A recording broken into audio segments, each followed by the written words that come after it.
अगर आप भी चाहते हैं बिट्टू मलंगिया इंटरटेनमेंट का ऑडियो वीडियो सबसे पहले आप तक पहुंचे, तो लाल बटन को दबाकर चैनल को सब्सक्राइब करें और बेल आइकन दबाना ना भूलें।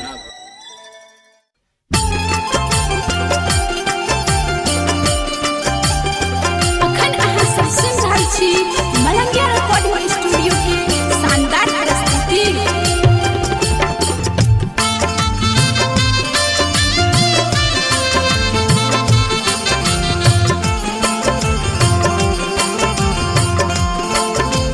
देखो भैया, एगो लड़का अपना जान के ससुरा जाए के गम में रो रो के का कहता, आई सुनी ई गाना के माध्यम से।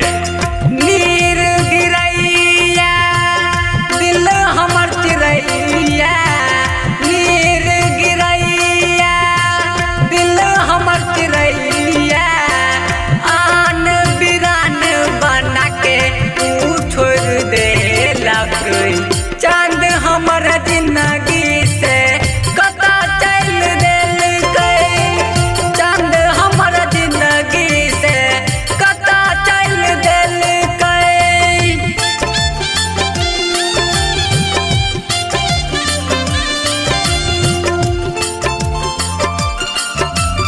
अखन अहाँ सब सुनि रहल छी मलंगिया रिकॉर्डिंग स्टूडियो के शानदार प्रस्तुति।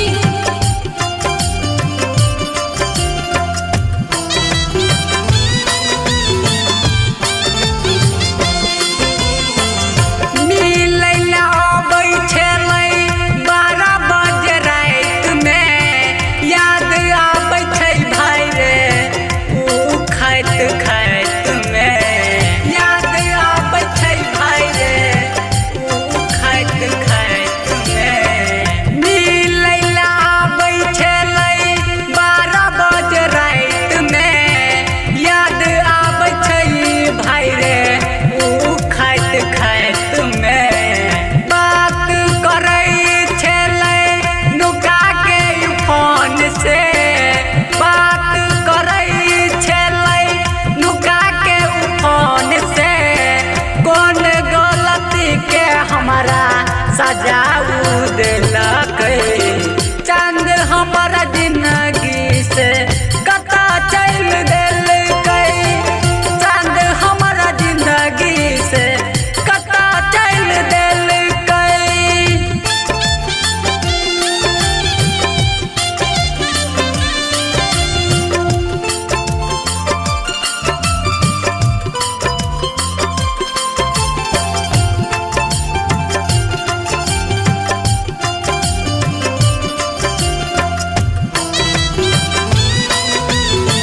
Mix by Bittu Malangiya.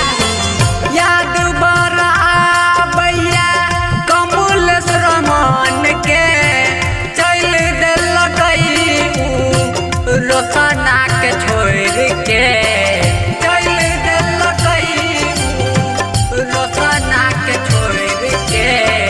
याद बड़ा आबैया कमल श्रमण के, चल देलकै ऊ छोड़ रोशना के।